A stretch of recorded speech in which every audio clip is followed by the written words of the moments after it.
জাহান্নামের আযাবের ভয়, ওই কবরের প্রশ্নে কি জবাব দিব?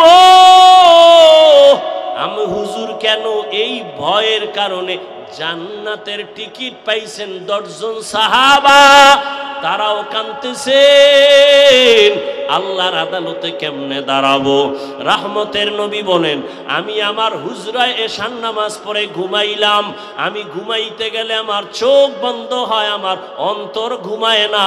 আমি হঠাৎ করে শুনি কান্নার আওয়াজ আসতেছে, গভীর রাত, মসজিদ আমার মাথার কাছেই তো মসজিদে নববী, কে কান্না করে?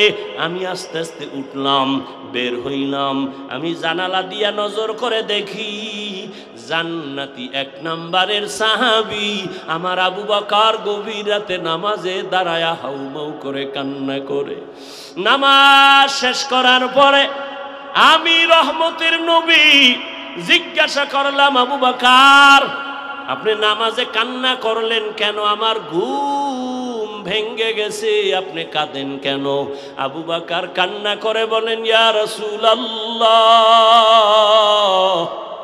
আল্লাহর আদালতে আমি কেমনে দাঁড়াবো সেই ভয় নামাজে কান্না করেছি। রহমতের নবী বলেন, আবু বকর আপনাকে তো আল্লাহ জান্নাতের 1 নম্বর সাহাবী ঘোষণা দিয়েছেন, এরপর আপনার কিসের ভয়? আবু বকর বলেন, ইয়া রাসূলুল্লাহ, যে আল্লাহ আমাকে খুশি হইয়া জান্নাতের টিকিট দিয়েছেন, ওই আল্লাহ যদি আমার উপরে আবার কোনো কারণে বেজার হইয়া যায়, টিকিটটা ক্যান্সেল হয়ে যাবে, এই ভয়ে কান্না করি। হাসরের ময়দানটা বড় ভয়ঙ্কর। ও নবী আপনিই তো বলেছেন, আল্লাহর নবী আপনিই তো বলেছেন এই জমিন হবে কিয়ামতের মাঠ, আরাফার ময়দান হবে আল্লাহর বিচারালয়, আদালত। নবী আপনিই তো বলেছেন, আর কান্নাও করেছেন আপনি নিজে। কিয়ামতের বয়ান করতে গিয়া নবী আপনি কান্না করেছেন, আমরাও কান্না করেছি। কিয়ামত নাকি এমন ভয়ঙ্কর, জমিনটা সমতল, সব নারী আর পুরুষগুলো উলঙ্গ দাঁড়ায় যাবে, সব উলঙ্গ দাঁড়াবে। হাসরের ময়দানে সূর্যের গরম যখন শুরু হবে, মাটির জমিনটা সূর্যের গরমে তামা হয়ে যাবে।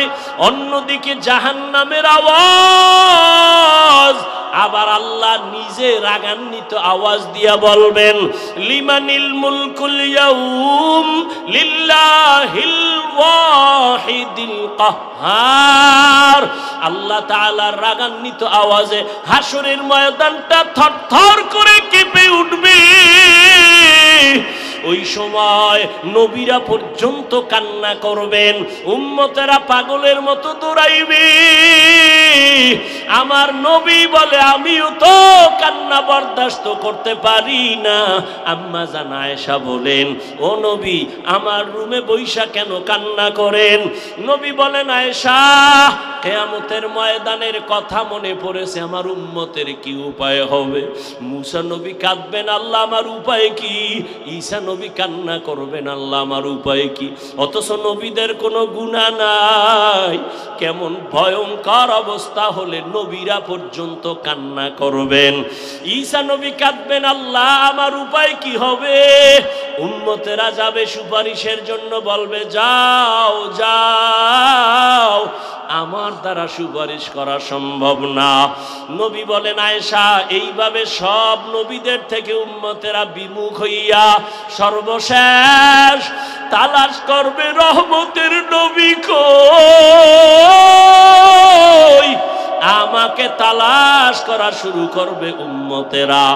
ঈসা নবী বলবে, যাও মুহাম্মদের কাছে যাও।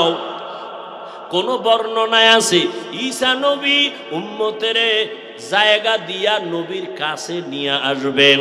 আম্মা জান আয়েশা বলেন, ইয়া রাসূলুল্লাহ ওই সময় কি মহিলারা উলঙ্গ? বলে হা। কয় পুরুষেরা উলঙ্গ? বলে হা। কারো কি লজ্জা লাগবে না? নবী বলেন, আয়েশা হাসরের মাঠ এমন ভয়ঙ্কর হবে, সূর্যের গরমে বেনামাজি গুনাহগারের মাথার মগজগুলো ভাতের মারের মতো ফুটতে থাকবে। কান্নায় এত পাগল কেউ কারো দিকে তাকাবারও সুযোগ হবে না। নবী নিজে কান্না করতেছেন, যার রহমতের নবী খুশি। বিপদ মুহূর্তে চতুর্দিক থেকে মুসিবত, নবীর ঘরের পার্শ্বে সব রেডি, নবীরে মারবে। মায়ার নবী কান্না করেন। সন্তান বিপদে পড়লে আব্বার কাছে টেলিফোন করে আব্বা কয়, আব্বা কই তুমি আসো, বাবা আমার উপরে বিপদ, তাড়াতাড়ি দৌড়াও। মাকে টেলিফোন করে কয়, মা আমার উপরে মুসিবত, তুমি একটু দোয়া করিও। কিন্তু মায়ার নবী কেমন এতিম, জীবনে একবার আব্বা বলে ডাক দিতে পারেন নাই। 6 বছরে মা হারায় নবী অসহায়।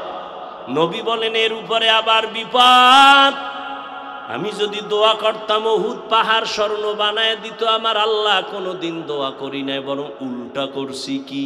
ও আল্লাহ আমারে গরিবী হালাতে রাখো, আমারে গরিবী হালাতে মরণ দিও, কিয়ামতের দিন গরিবদের সাথে আমারে হাসরে উঠাইও। নবী কয়, ওরে গরিব, বড়লোকের টাকা আর বাড়ি দেখে আফসোস করিস না, কিয়ামতের দিন ওই টাকাওয়ালার 500 বছর আগে গরিব তোরে জান্নাতে আল্লাহ দিবে। কোন গরিব? যে গাঞ্জা খায়, রিক্সা চালায়, টাকা দিয়ে ক্যারাম বোর্ড খেলায়, তাস খেলে, জুয়া খেলে, মদ খায়। বেলালের মতো গরিব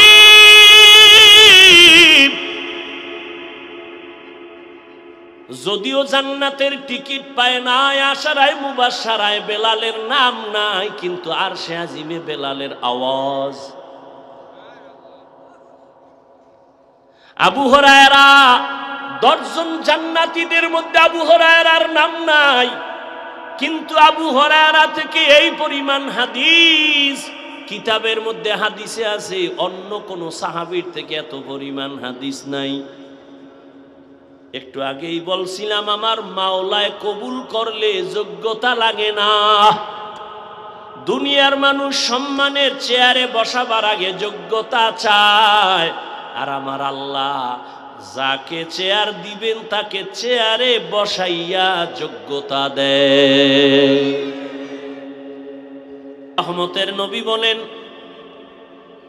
আমি মুহাম্মদের আগে এই দেশে একদল উম্মত ছিল, তারা দামি, বড় জ্ঞানী, তবে বড় অতি চালাক।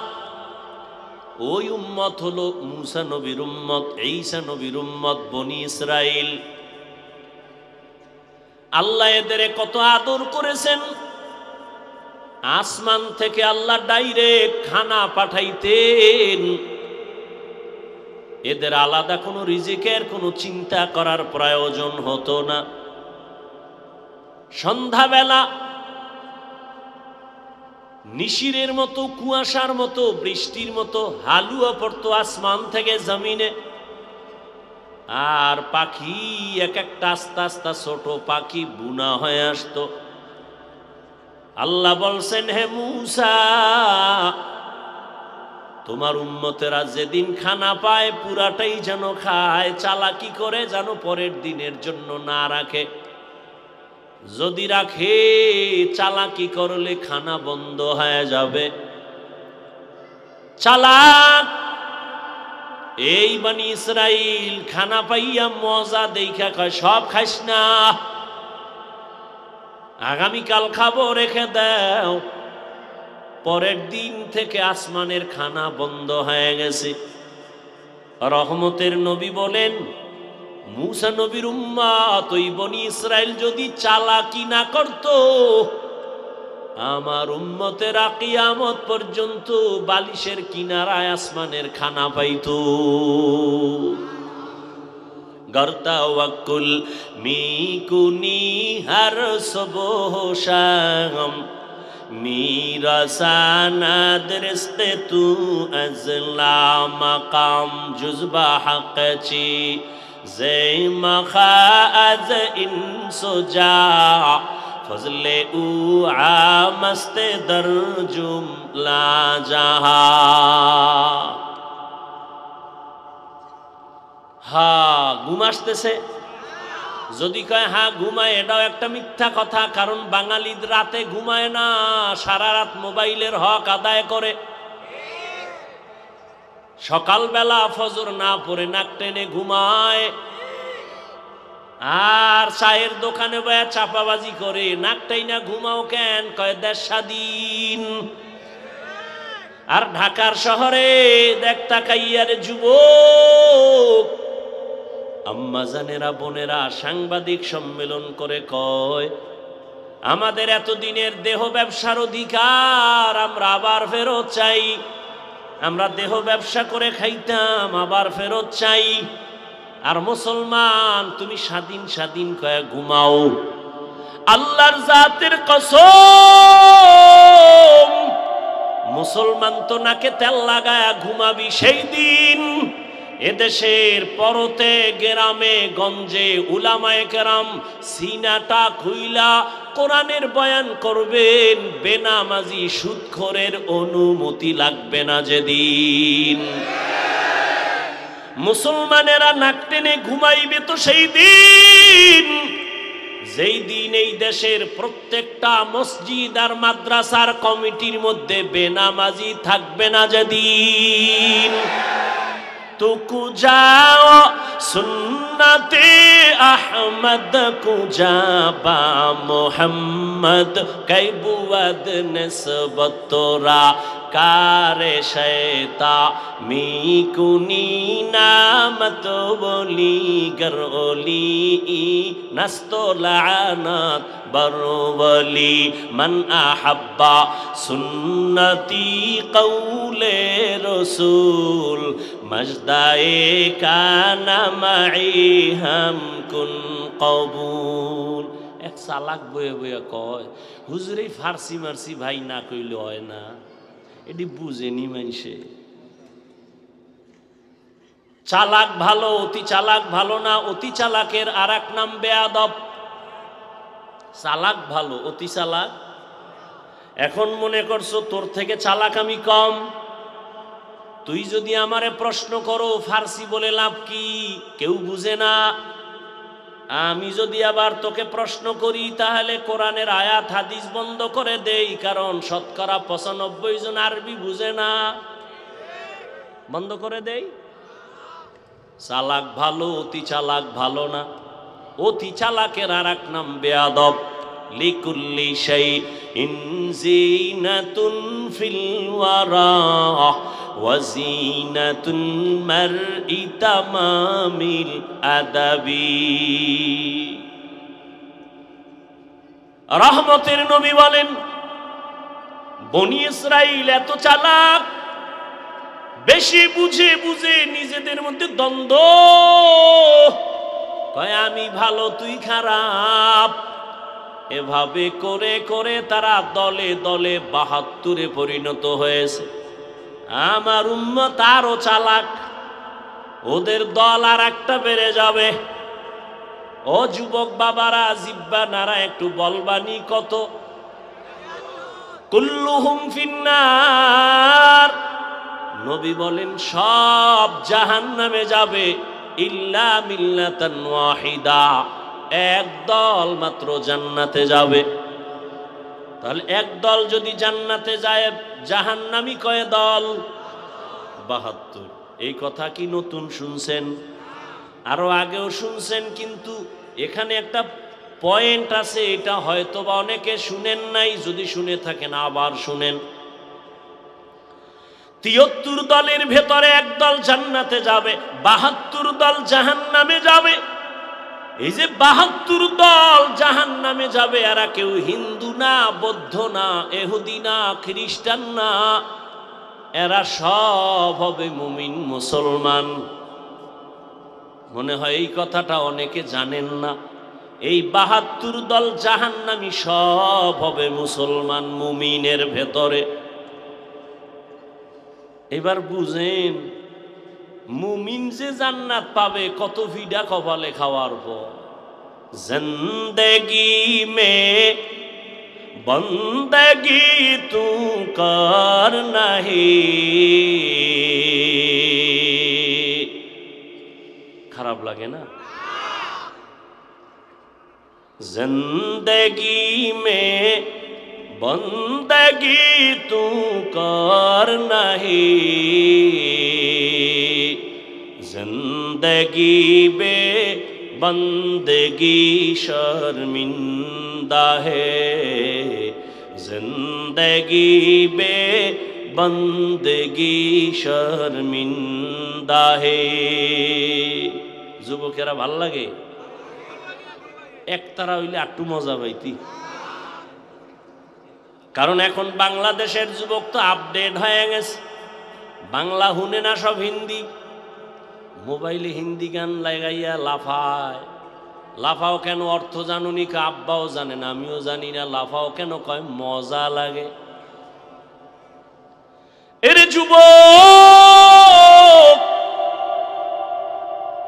ঘুমের মধ্যে মানুষ মরেনি, এই চিন্তাটা যদি বালিশে মাথা লাগায় করতি, যে ঘুমের মধ্যে যদি আজরাইল এসে হাজির হয়, আর আজরাইল আইসা যদি তাকায় দেখেন আমার কানের মধ্যে গানের তার ঢুকানো, মুসলমান হিসাবে যদি চিন্তা করতি, কানের মধ্যে গানের তার লাগায় ঘুমাতে পারতি না।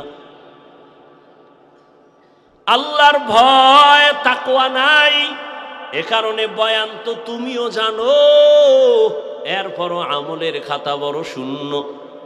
এর কারণ কি? একমাত্র কারণ জাহান্নামের আযাবের ভয় অন্তরে নাই, তাকওয়া নাই। হারকে দারাত খৌফে হক দার দিল মাদাম, জন্নাতুল মাওয়া দেহদ উ রামাকাম, জুজবা হক চি জে মখাজ ইনসো জা ফজলে উআ মস্তে দরজুম লা জাহা। কত সুন্দর কণ্ঠওয়ালাদের, কত সুন্দর হামদে বাড়ি তাআলা, কত সুন্দর নাতে রাসূল। এগুলো শুনো, গান শুনো না। সারা রাত মোবাইলের ডিউটি তো করবি, আমার বয়ানি কি আর হেদায়াত হবে? তবে দাবি আমারে যুবক, মাঝে মাঝে যখন ঘুমাইয়া মোবাইলের ডিউটি শেষ, এখন ঘুমে যাবি যাবি ভাব, মাঝে মাঝে আমার একটা আবদার রক্ষা করিও। যখন তুমি ঘুমায় যাইবা, তোমার মোবাইলের ডিউটি শেষ, ঠিক ওই সময় ইউটিউবে ঢুইকা সার্চ দিবা কোরআন তেলাওয়াত, দেখবা মক্কা মদিনার ইমাম সেখানে হাজির। একজনার তেলাওয়াতের উপরে টাচ করে মোবাইলটা ওপেন করো, তেলাওয়াত চলতে থাক, বালিশের কাছে মোবাইলটা রাইখা আস্তে ঘুমায়া যাও, তেলাওয়াত শুনতে শুনতে ঘুমায়া যা। ইনশাআল্লাহ এক সপ্তাহের মধ্যে নিজেই চোখের পানি ছেড়ে তওবা করবি। কোরআন তেলাওয়াত শুনবো, নাত শুনবো, আর গান বাদ্যের আওয়াজ কানে নিব না। यहाँ हम सब मुसाफिर दिल ना लगा, अहले दिल की नजर से रूह करता जा, यहाँ हम सब मुसाफिर दिल ना लगा, अहले दिल की नजर से रूह करता जा, शाह दौलत सब फकीर घर नेक ने है, शाह दौलत सब फकीर घर नेक ने है, जिंदगी में बंदगी तू कर नहीं, जिंदगी में बंदगी तू कर नहीं, जिंदगी बे बंदगी शर्मिंदा है, जिंदगी बे बंदगी शर्मिंदा है, जिंदगी में बंदगी कुन बंदगी, बंदगी बे जिंदगी शर्मिंदगी। 72 দল জাহান্নামে যাবে, জান্নাতি এতটুকু যদি বলতেন যথেষ্ট ছিল। কিন্তু নবী কি বলছেন? মা আনা আলাইহি ওয়া আসহাবি, আমি এবং আমার সাহাবায়ে কেরাম যে আদর্শের উপরে আছে, এই আদর্শ যারা মেনে চলবেন তারা জান্নাতি। অতএব যারা বলবে আমি শুধু নবী মানি সাহাবা মানি না, নবীর কথার থেকে প্রমাণ হলো সে মুসলমানও ঠিক মুমিনও ঠিক, তবে 72 দলের অন্তর্ভুক্ত। আল্লাহ আমাদের হেদায়েত দান করেন। আল্লাহ বলেন আমি 2টা আদেশ দিলাম, এক তাকওয়া অর্জন করো, দ্বিতীয় আদেশ হলো জবানটাকে কন্ট্রোল করো। এই বিষয়ে কিছু আলোচনা করি। জবানের কন্ট্রোলের কথা কেন বললেন? হাত কন্ট্রোল করো বলেন নাই, চোখ কন্ট্রোল করো কেন বলেন নাই, কান কন্ট্রোল করো কেন বলেন নাই? সংক্ষেপ 2-4 মিনিট শুনেন। আল্লাহ জবান কন্ট্রোল করো, নবীও বলেন জবান হেফাজত করো, কেন বললেন? পুরা বডির ভিতরে যন্ত্র, মারাত্মক অস্ত্রের নাম জিহ্বা, জবান। এটা এমন ধারালো অস্ত্র, বেলের মতো, চারদিকে কেটে ফেলে, যেদিকে মারে কাটে। যেমন কয়েক জিহ্বা। আমগো গ্রামের একটা প্রবাদ আছে, মানুষের মুখেই জয়, মুখের কথাই খায়, আছে না? জিহ্বা কিন্তু একটা, কিন্তু কাটে চাইরদিক। এক জিহ্বা, এই জিহ্বা নাড়াইয়া কেউ যদি একটা অচেনা মাইয়ারে কয়, রাজি থাকলে কবুল। সাক্ষী 2 জন দাঁড়ানো, সাথে সাথে অপরিচিত মাইয়া তোমার আপন সঙ্গিনী হয়ে গেল জিহ্বার একটা কথার দ্বারা। আবার এই জিহ্বাটারে ঘুরাইয়া যদি কও তোমার আপন বিবিটারে যদি কও তুই তালাক, একই জিহ্বার আওয়াজে এখন তোমার জীবন সঙ্গিনী চিরতরের জন্য হারাম। বুঝেননি জিহ্বাটার দ্বার কেমন? এই জিহ্বা নারা এখনো বিধর্মী যদি বলে লা ইলাহা ইল্লাল্লাহ, সাথে সাথে তার বেঈমানের দপ্তরের নাম কাটা। আবার যদি ওই কোনো কালেমাওয়ালা মুমিন যদি বলে আমি আল্লাহ মানি, কোরআনের ওই আয়াত মানি না, আমি কোরআন মানি তবে কোরআনের রাজনীতি পছন্দ করি না, কয় একই জিহ্বার কথার দ্বারা তোর ঈমান চলে যায়। কোরআনে রাজনীতি নাই? হ্যাঁ, তোমার মতো ধান্দাবাজি, ভেট নীতি, দুর্নীতি, এটা ইসলাম কোরআনে নেই। কথা কয় না? বরং আমি তো ঢাকায় বলেছি পৃথিবীতে শ্রেষ্ঠ রাজনীতির কিতাবের নাম কোরআন। সত্য কথা মানো আর না মানো, স্বীকার করতে না বলছি যুবকদের, তোমরাই তো ভবিষ্যৎ, তোমগো আর কত কইতাম।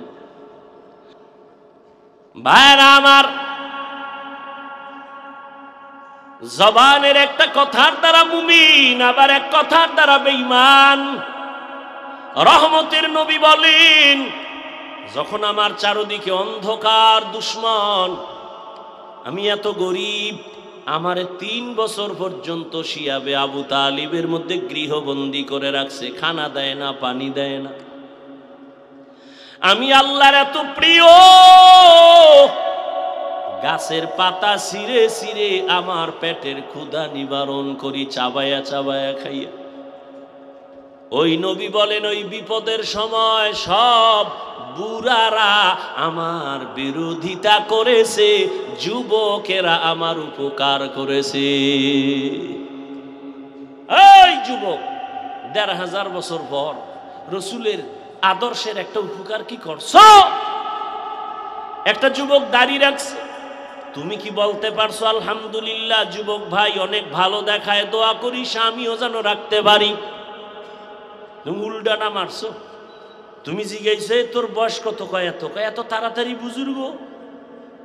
এমন ভাবে তুমি কথা বলছো যে ওর অন্তরে কষ্ট গেছে, আল্লাহ তোমার উপরে বেজার হয়ে গেছে। এরে আল্লাহর গোলাম, জবান এমন একটা ধারালো অস্ত্র, বিচারকের চেয়ারে বসিয়া জিহ্বা নাড়ায় যদি কয় আসামি, ফাঁসির আসামিরে কয় তোরে খালাস, ফুলের মালা পরে বাড়ি।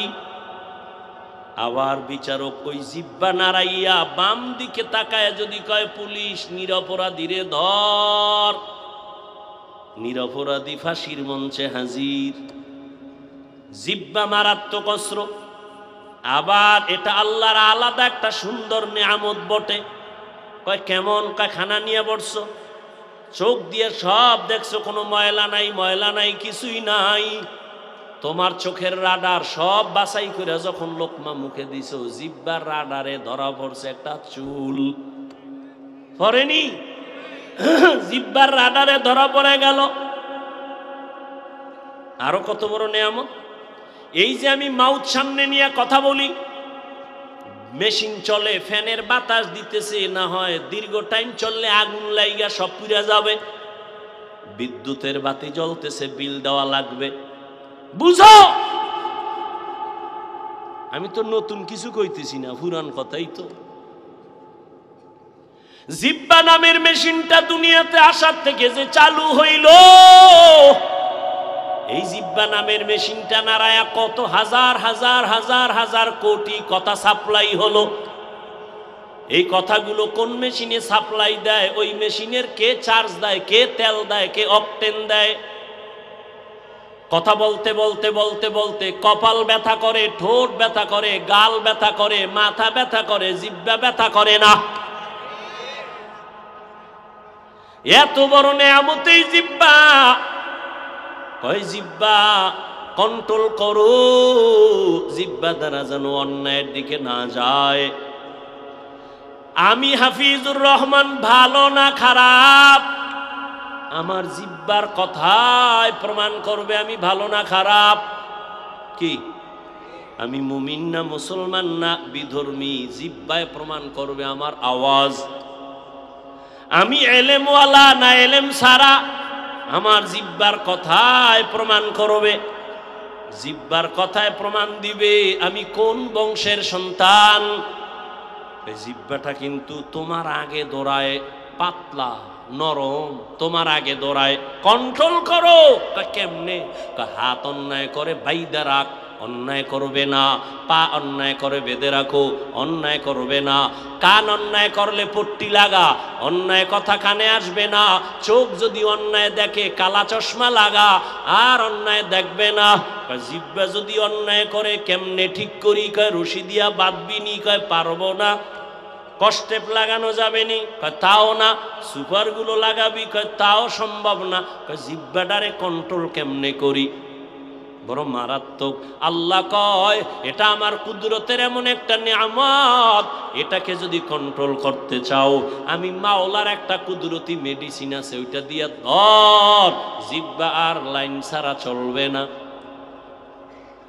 আল্লাহ তো কুদরতির মেডিসিন জিহ্বায় লাগায় দাও, কন্ট্রোল হয়ে যাবে। ওই মেডিসিনের নাম হলো তাকওয়া, আল্লাহর ভয়। আল্লাহর ভয় জিহ্বাটা দিয়া ধরো, জবানটারে কন্ট্রোল করো। আল্লাহর ভয় তাকওয়া মানি। এখানে আমি যদি প্রশ্ন করি কারা কারা আল্লাহকে ভয় করেন, সবাই হাত উঠায় বলবে হুজুর গো থেকে আরো বেশি করি। অথচ এখানে এমন আশিকে রাসূল বসে আছেন, ফজর পড়ে নাই, জোহর পড়ে নাই, আসর পড়ে নাই, মাগরিব পড়ে নাই, এশাও না। এরকম আশিক নাই? সেও বলে আল্লাহকে ভয় করি। আমি 5 বেলার নামাজ পড়ে বলি আল্লাহকে ভয় করি। যে দাড়ি রাখে না সেও বলে ভয় করি। আমি দাড়ি রাইখা বলি আল্লাহকে ভয় করি। আমি নামাজ পড়িয়া বলি, পর্দা করিয়া বলি আল্লাহকে ভয় করি। আপনি পর্দা না করে বলেন আল্লাহকে ভয় করি। দোনো দলের ভয় কি সমান? না, তাহলে ভয়ের হাকিকতটাই তো বুঝি নাই। আল্লাহকে ভয় করার হাকিকতটা কি? উদাহরণ নাও, একটা সন্তান মা বাবারে ভয় করে, প্রমাণ মা বাবার সামনে সন্তান কখনো অন্যায় করে না। ঠিক একটা ছাত্র শিক্ষকের ভয় করে, প্রমাণ শিক্ষকের সামনে ছাত্র অন্যায় করে না। ঠিক যেই মানুষগুলো আমার আল্লাহর আযাবকে ভয় করবেন, গলায় ছুরি লাগাবে, দাড়ির মধ্যে ছুরি লাগাবে না। হর কে দারত খৌফে হক দর দিল মাদাম জন্নতুল মাওয়া দেহত রাম কাম জুজবা হক চি জে মখাজ ইনসো জা ফজলে উআ মস্তে দর জুমলা জাহা। আল্লাহ তাআলার প্রতি আযাবের ভয় আর এই তাকওয়া বা আল্লাহর ভয় তোমার অন্তরে নিতে হবে। কোথা থেকে নিবা? লিকুল্লি শাইইন মা'দিনুন মা'দিনুত তাকওয়া কুলুবুল আরিফিন। প্রত্যেক ভালো জিনিস রাখার গোডাউন আছে, তাকওয়ার গোডাউন হলো আল্লাহর প্রিয় বান্দাদের কলব। তাদের সাথে লাইন লাগাও, নজর লাগবে তো অন্তরের মধ্যে আল্লাহর ভয় চলে আসবে। আল্লাহ তাআলা তাকওয়াওয়ালাদেরকে আলাদা পাওয়ার দান করেন, যেই পাওয়ার সাধারণ মানুষকে দান করেন না। ও এলাকার মা বোনেরা, ও যুবক বাবারা, আমি বলতেছিলাম আপনার আমার আল্লাহ এক, নবী এক, কোরআন এক, কাবা এক, ধর্ম এক, কালেমা এক, কাফন এক, কালার এক, কবরের সাইজও এক। কবরের মধ্যে প্রশ্ন হবে তিনটা, তাও এক। রবের পরিচয় দাও, ধর্মের পরিচয় দাও, রাহমাতুল লিল আলামিনের পরিচয় দাও। এই তিনটা প্রশ্নের জবাব যে দিবে তার কবর হবে নবীজির জবানের কথা, রাউযাতুম মির রিয়াজিল জান্নাহ। আর যারা জবাব দিতে পারবে না, নবী বলেন তার কবর হবে হুফরাতুম মিন হুফারিন নার, জাহান্নামের টুকরা। কে জবাব দিতে পারবে? এর কোনো গ্যারান্টি আছে? আমরা হুজুরেরা পারবো? আরে আমরা হুজুর কেন? জাহান্নামের আযাবের ভয়, ওই কবরের প্রশ্নে কি জবাব দিব? আমি হুজুর কেন? এই ভয়ের কারণে জান্নাতের টিকিট পাইছেন 10 জন সাহাবা, তারাও কাঁদতেছেন আল্লাহর আদালতে কেমনে দাঁড়াবো। রহমতের নবী বলেন, আমি আমার হুজরায় এশার নামাজ পড়ে ঘুমাইলাম, আমি ঘুমাইতে গেলে আমার চোখ বন্ধ হয়, আমার অন্তর ঘুমায় না। আমি হঠাৎ করে শুনি কান্নার আওয়াজ আসতেছে, গভীর রাত। মসজিদ আমার মাথার কাছেই তো মসজিদে নববী, কে কান্না করে? আমি আস্তে আস্তে উঠলাম, বের হইলাম। আমি জানালা দিয়া নজর করে দেখি জান্নাতি 1 নম্বরের সাহাবী আমার আবু বকর গভীর রাতে নামাজে দাঁড়ায়া হাউমাউ করে কান্না করে। নামাজ শেষ করার পরে আমি রহমতের নবী জিজ্ঞাসা করলাম, আবু বকর আপনি নামাজে কান্না করলেন কেন? আমার ঘুম ভেঙ্গে গেছে, আপনি কাঁদেন কেন? আবু বকর কান্না করে বলেন, ইয়া রাসূলুল্লাহ, আল্লাহর আদালতে আমি কেমনে দাঁড়াবো সেই ভয় নামাজে কান্না করেছি। রহমতের নবী বলেন, আবু বকর আপনাকে তো আল্লাহ জান্নাতের 1 নম্বর সাহাবী ঘোষণা দিয়েছেন, এরপর আপনার কিসের ভয়? আবু বকর বলেন, ইয়া রাসূলুল্লাহ, যে আল্লাহ আমাকে খুশি হইয়া জান্নাতের টিকিট দিয়েছেন, ওই আল্লাহ যদি আমার উপরে আবার কোনো কারণে বেজার হইয়া যায়, টিকিটটা ক্যান্সেল হয়ে যাবে, এই ভয়ে কান্না করি। হাসরের ময়দানটা বড় ভয়ঙ্কর। ও নবী আপনিই তো বলেছেন, আল্লাহর নবী আপনিই তো বলেছেন এই জমিন হবে কিয়ামতের মাঠ, আরাফার ময়দান হবে আল্লাহর বিচারালয়, আদালত। নবী আপনিই তো বলেছেন, আর কান্নাও করেছেন আপনি নিজে। কিয়ামতের বয়ান করতে গিয়া নবী আপনি কান্না করেছেন, আমরাও কান্না করেছি। কিয়ামত নাকি এমন ভয়ঙ্কর, জমিনটা সমতল, সব নারী আর পুরুষগুলো উলঙ্গ দাঁড়ায় যাবে, সব উলঙ্গ দাঁড়াবে। হাসরের ময়দানে সূর্যের গরম যখন শুরু হবে, মাটির জমিনটা সূর্যের গরমে তামা হয়ে যাবে। অন্যদিকে জাহান্নামের আওয়াজ, আবার আল্লাহ নিজে রাগান্বিত আওয়াজ দিয়া বলবেন, লিমানিল মুলকুল ইয়াউম লিল্লাহিল ওয়াহিদিল কাহ্হার। আল্লাহ তাআলার রাগান্বিত আওয়াজে হাসরের ময়দানটা থরথর করে কেঁপে উঠবে। ওই সময় নবীরা পর্যন্ত কান্না করবেন, উম্মতেরা পাগলের মতো দৌড়াইবে। আমার নবী বলে, আমিও তো কান্না বরদাস্ত করতে পারি না। আম্মা জান আয়েশা বলেন, ও নবী, আমার রুমে বৈশা কেন কান্না করেন? নবী বলেন, আয়েশা, কিয়ামতের ময়দানের কথা মনে পড়েছে, আমার উম্মতের কি উপায় হবে। মুসা নবী কাঁদবেন, আল্লাহ আমার উপায় কি? ঈসা নবী কান্না করবেন, আল্লাহ আমার উপায় কি? অথচ নবীদের কোনো গুনাহ নাই। কেমন ভয়ঙ্কর অবস্থা হলে নবীরা পর্যন্ত কান্না করবেন। ঈসা নবী কাঁদবেন, আল্লাহ আমার উপায় কি হবে? উম্মতেরা যাবে সুপারিশের জন্য, বলবে, যাও যাও, আমার দ্বারা সুপারিশ করা সম্ভব না। নবী বলেন, আয়েশা, এইভাবে সব নবীদের থেকে উম্মতেরা বিমুখ হইয়া সর্বশেষ তালাশ করবে রহমতের নবী কই। আমাকে তালাশ করা শুরু করবে উম্মতেরা। ঈসা নবী বলবে, যাও মুহাম্মদের কাছে যাও। কোন বর্ণনায় আছে ঈসা নবী উম্মতেরে জায়গা দিয়া নবীর কাছে নিয়ে আসবেন। আম্মা জান আয়েশা বলেন, ইয়া রাসূলুল্লাহ, ওই সময় কি মহিলারা উলঙ্গ? বলে হ্যাঁ। কয় পুরুষেরা উলঙ্গ? বলে হ্যাঁ। কারো কি লজ্জা লাগবে না? নবী বলেন, আয়েশা, হাসরের মাঠ এমন ভয়ঙ্কর হবে, সূর্যের গরমে বেনামাজি গুনাহগারের মাথার মগজগুলো ভাতের মারের মতো ফুটতে থাকবে।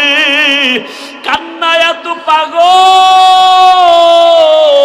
কেউ কারো দিকে তাকাবারও সুযোগ হবে না। নবী নিজে কান্না করতেছেন, যার কোনো গুনাহ নাই। ও আল্লাহর বান্দারা, তারা যদি কাঁদে, আবু বকর যদি কাঁদে, তোমার আমার তো কোনো আমলই নাই। তোমার আমার গুনাহ গুনাহ গুনাহ। হাতের দিকে তাকায় দেখি গুনার কারণে আমার হাত না পাক। আমার চোখের দিকে খেয়াল করে দেখি এই চোখ দিয়ে কত বেগানার দিকে তাকাইছি। আমার গুনার খবর আমার মা জানে না, আমার বাবাই জানে না। যদি জানতো, আমারে আর কোনোদিন সম্মানের নজরে দেখতেন না। আমার আল্লাহ তো জানে আমি কোন দিন কোন রাত্রে কয়টা গুনাহ করেছি। আল্লাহ বলেন, আমি জানছি তুই যে সারা রাত মেয়েদের সাথে কথা বলছো, তোর মাও দেখে নাই, বাবাও দেখে নাই, আমি বাউলাই তো দেখছি। আমি আল্লাহ তোর গুনার খবর জানিয়া রাগ কইরা তোরে আমি মাইরা ফালাই নাই। আমি রাগ করিয়া তোরে আমি পানি বন্ধ করি নাই, বাতাস বন্ধ করি নাই, খানা বন্ধ করি নাই, কারণ আমি তোরে আদর করে বানাইছি। আমার ছেলে নাই, মেয়ে নাই, আমার স্ত্রী নাই, আমি তোদের বড় আশা কইরা মোহে বানাইছি। ওরে তুই যখন আব্বুকে আব্বু বলিয়া ডাক দাও, ওরে তুই যখন আম্মুকে আম্মু বলে ডাক দাও, আমি তখন কুদরতের নজর দিয়া তাকাই। ও বান্দা, তোর আব্বুরে তুই চিনলি আর মায়া কইরা ডাকলি। তোর আম্মুকে চিনছো, তোর আম্মুরে মায়া কইরা তুই ডাকছো। ওরে তোরে তো তোর আম্মু বানায় নাই, তোর আব্বু বানায় নাই, বানাইছি তো তোরে আমি। একবারও তুই আমি আল্লাহকে আল্লাহ বইলা তো ডাক দিলি না।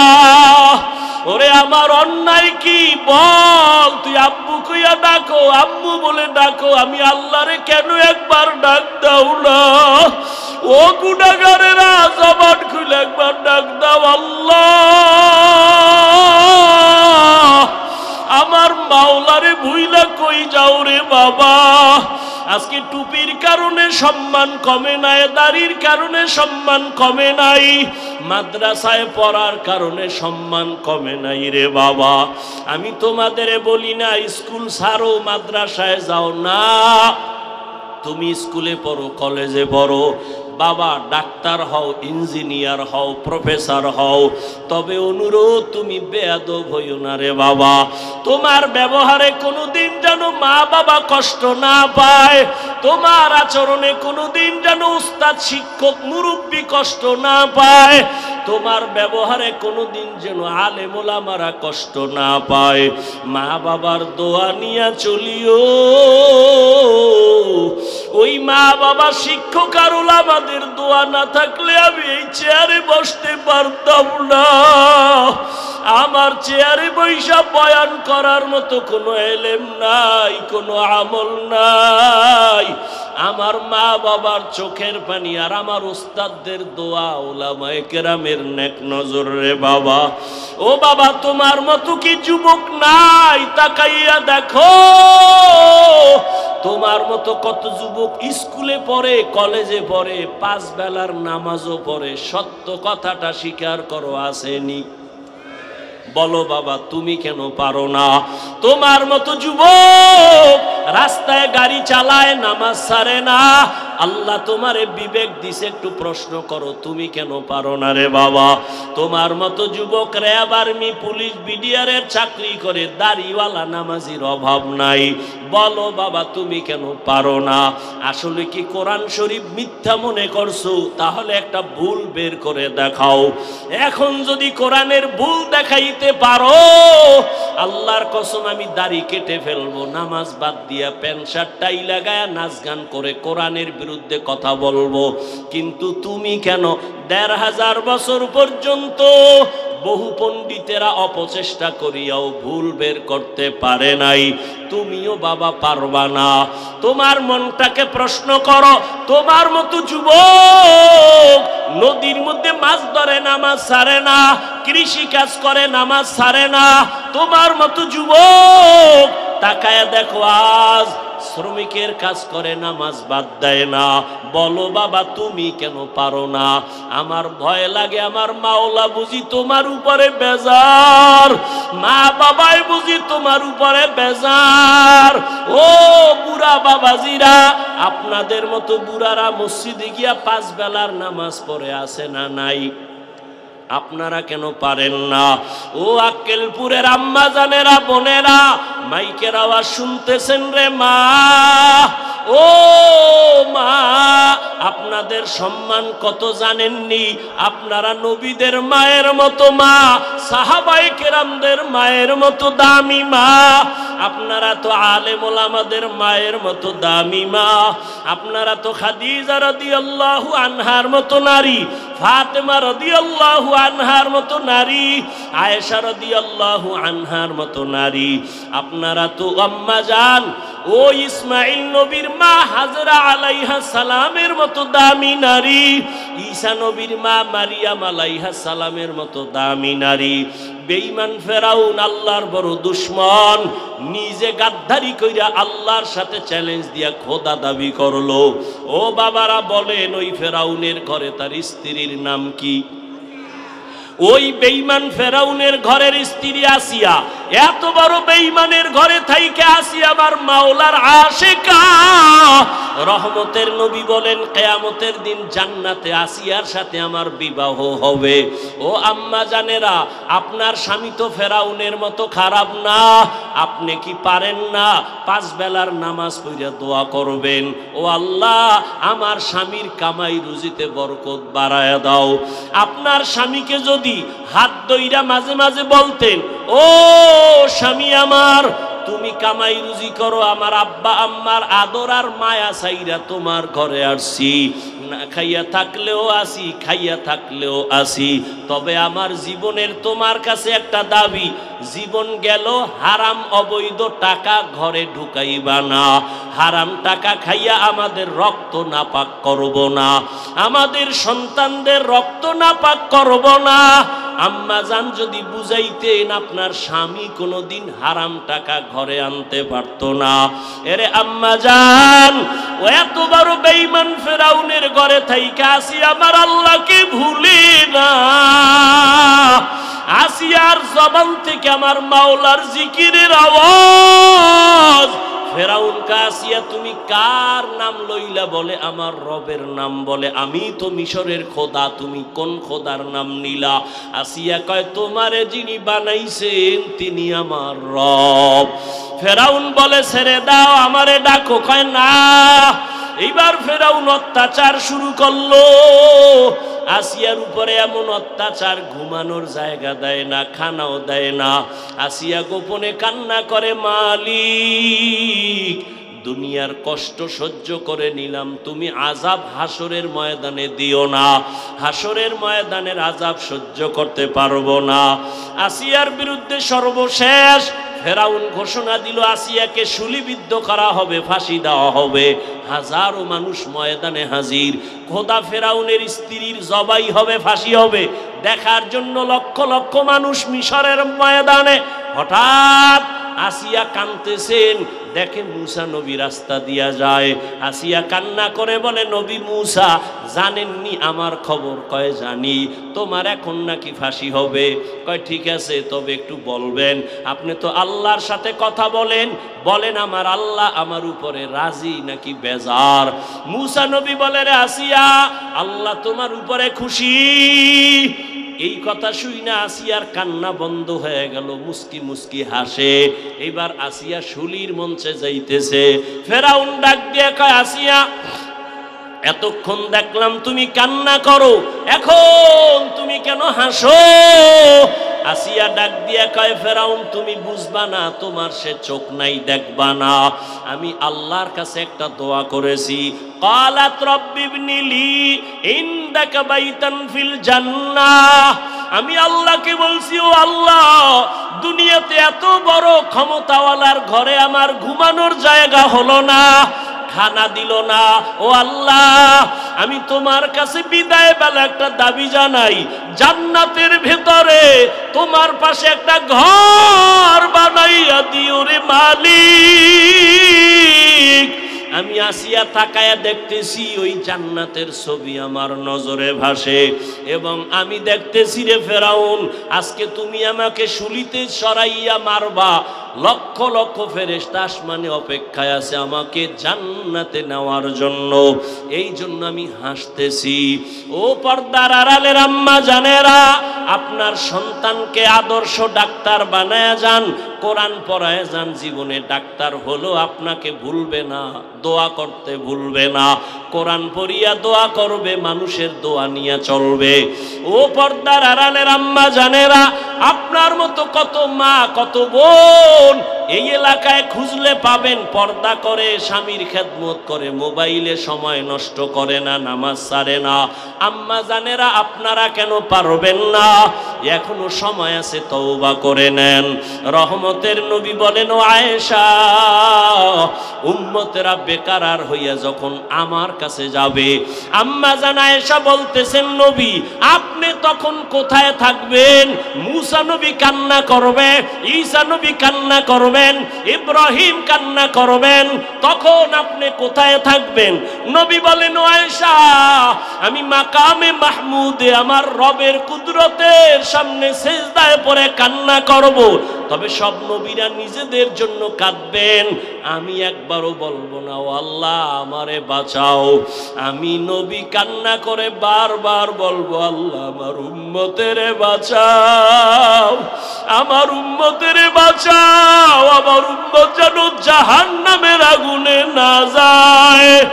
আমার আল্লাহ তখন বলবে, নবী কাঁদবেন না, মাথা উঠাইয়া আপনার উম্মত গুলোরে ধইরা ধইরা নিয়ে যান জান্নাতের পথে।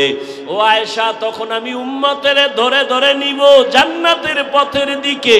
আম্মা জান আয়েশা বলেন, নবী কোটি কোটি কোটি মানুষের ভেতরে মূসা নবীর উম্মত, ঈসা নবীর উম্মত, আপনার উম্মতের চিনবেন কেমনে? নবী বলেন, ও আয়েশা আমার আশিক উম্মতেরা যারা ওযু বানাইয়া 5 বেলার নামাজ আদায় করবে, কিয়ামতের ময়দানে তাদের ওযুর জায়গাগুলো নূরের আলোতে ঝলমল করতে থাকবে। আমি নবী দেখে দেখে হাউজে কাউসারের সামনে লাইনে দাঁড় করাইয়া আমি নবী নিজের হাতে কাউসারের পানি দেব পেয়ালা ভরে ভরে, আমার উম্মত পান করিয়া জান্নাতের গেইটে গিয়া বসবে। হঠাৎ লাইনে এখনো উম্মত বাকি, একটা পর্দা পড়ে যাবে মাঝখানে। আমি জিজ্ঞাসা করব, এই ফেরেশতা, আমার লাইনে উম্মত আসেনি? বলে আছে। পর্দা ফালাইলা কেন? নবীজিকে তখন ফেরেশতারা বলবেন, ইয়া রাসূলুল্লাহ, এই উম্মতগুলো আপনার বেজাল উম্মত। আপনি দুনিয়া থেকে বিদায়ের পরে এরা সুন্নত জবাই করছে, নিজেও নামাজ পড়ে নাই, অন্য নামাজ পড়তো তাও পছন্দ করে নাই, নিজেও দাড়ি রাখে নাই, অন্য দাড়ি রাখলে তাও পছন্দ করে নাই, নিজেও হালাল খায় নাই, অন্য হালাল খাইলে তাও পছন্দ করে নাই, নিজেও পর্দা করে নাই, অন্য পর্দা করতো তাও পছন্দ করে নাই। সহি হাদিস নবী বলেন। তখন আমি একটু রাগ কইরা বলবো, সহকান সহকা লিমান গাইয়ারা মিন বাদি। নবী বলবে, দূর হইয়া যা, আমি তোমাদের উম্মত বলে স্বীকার করে নিব না। ওরে বেনামাজি আর গুনাহগারকে আমার আল্লাহ কুদরতি ভাবে আওয়াজ দিয়া বলবেন, ও জাহান্নামের ফেরেশতারা, এই বেনামাজি গুনাহগার গুলোরে জাহান্নামের শিকল লাগাইয়া ধরো। আর যখন আল্লাহর অর্ডার হয়ে যাবে ফেরেশতারা ধরবে। ওয়াসিকাল্লাযিনা কাফারু ইলা জাহান্নামা যুমারা হাত্তা ইযা জাউহা ফুতিহাত আবওয়াবুহা ওয়া ক্বাল। ও আমার কলিজার যুবক, ও বেনামাজি বাবারা, ও দাড়ি কামানেওয়ালা বাবারা, ও বেপরদাওয়ালা বাবারা, দুনিয়াতে একটা মশার কামড় সইতে পারো না, গুনাহ নিয়ে কবরে গেলে আল্লাহর আযাব কেমনে সহ্য করবা? সূর্যের গরম সহ্য করা যায় না, জাহান্নামের আযাব গুনার কারণে কেমনে সহ্য করবা? আমি বয়ানের শুরুতেই বলেছিলাম, আরে আল্লাহ যারে হেদায়াত দিবে না, নবীরে দেখাও কালেমা পড়বে না, আর যার কপাল খুলিয়া যাবে নবীকে জবাই করতে গিয়াও কালেমা পড়বে। জানি না এই ময়দানে কার কি হালাত। ও আমার কলিজার যুবক, আল্লাহর ভয় অন্তরে জমা করিয়া এখনো কি পারবা না তওবা করতে? জীবনে তো কম নামাজ ছাড়ো নাই, কম দাড়ি কাটো নাই, মনে চাইছে আড্ডা দিবা দিছো, মনে চাইছে পার্কে যাবা গেছো, মনে চাইছে কারো হক নষ্ট করবা করছো, মনে চাইছে বেগানার দিকে দৌড়াবা দৌড়াইছো, মনে চাইছে সিনেমা হলে যাবা গেছো, মনে চাইছে গান শুনবা শুনছো। আর কত বাবা, এবার পাও দইরা বলে একটু ফিরিয়া আসো। মা বাবার দোয়া নিয়া চলো, ওলামায়ে কেরামের দোয়া নিয়া চলো, মুরব্বী শিক্ষকদের দোয়া নিয়া আগাও। আর মনে মনে আমার আল্লাহকে ডাক দাও, গোপনে ডাকো আর বলো, হে মালিক, এই ময়দানে গুনাহ নিয়া ঢুকছি, আর বাসায় গুনাহ নিয়া যাব না, তওবার নিয়াত করে ফেললাম, আর দাড়ি কাটবো না, নামাজ ছাড়বো না, বেপরদায় চলবো না, মা বাবারে কষ্ট দিব না, মা বাবারে কষ্ট দিব না, ওলামায়ে কেরামের বিরোধিতা করে গুনাহগার হব না, নবীজির তরিকা মেনে চলবো। আমার মতো যুবক যদি নামাজ পড়িয়াও চাকরি করে, আমি কেন পারবো না? আমার মতো যুবক যদি নামাজ ঠিক রাখিয়া ব্যবসা করে, আমি কেন পারবো না? আমার মতো যুবক যদি গাড়ি চালায়া নামাজ পড়ে, আমি কেন পারবো না? ও আল্লাহ, আর গুনাহ করব না, তওবার নিয়ত করলাম। গলায় ছুরি আসলে মরে যাব, তারপরও আর নামাজ ছাড়ব না, মা বাবার বরদোয়া নিব না, ওলামায়ে কেরামের পরামর্শ নিয়ে চলবো। তবে সবার কপালে তওবা নসিব হবে না। আল্লাহ যাকে কবুল করবেন সে তওবা করে যাবে। ফজরের সময় দেখা যাবে মসজিদে হাজির হয়ে গেছে। আর যার কপাল বড় খারাপ, তওবা না করিয়া আরো বিরোধিতায় লিপ্ত হয়ে যাবে রাস্তায় গিয়া। ও আল্লাহ, জানি না কার অন্তরের কি হালাত, আমি আপনার কাছে আবদার জানাই, এখানে কত উলামায়ে কেরাম হাজির, কত সাদা দাড়িওয়ালারা হাজির, পর্দার আড়ালে কত মা বোনেরা হাজির। ও আল্লাহ, একজনার তওবাও খালি ফিরাইয়া দিবেন না। যাদের অন্তর তৈরি আছে, মুনাফিকি নাই, মরিয়া গেল আর নামাজ ছাড়বা না, দাড়ি কাটবা না, বেপরদায় চলবা না, মা বাবার সাথে বেয়াদবি করবা না, উলামায়ে কেরামের পরামর্শ নিয়া নবীর তরিকা মেনে চলবা, আল্লাহর ভয় তাকওয়া নিয়া জবানকে হেফাজত করবা, সুন্নাত অনুযায়ী চলবা। তওবা করার মতো যদি কারো অন্তর তৈরি হয়, মুনাফিকি না থাকে, খাঁটি তওবার নিয়ত যাদের আছে, দুটো হাত আমার আল্লাহকে দেখাইয়া দাও। আয় আল্লাহ, সবার হাতগুলো কবুল করে নেন। আয় আল্লাহ, আপনি অন্তরের খবর আপনি জানেন, কে কোন নিয়তে হাত তুলেছেন, কবুল করে নেন।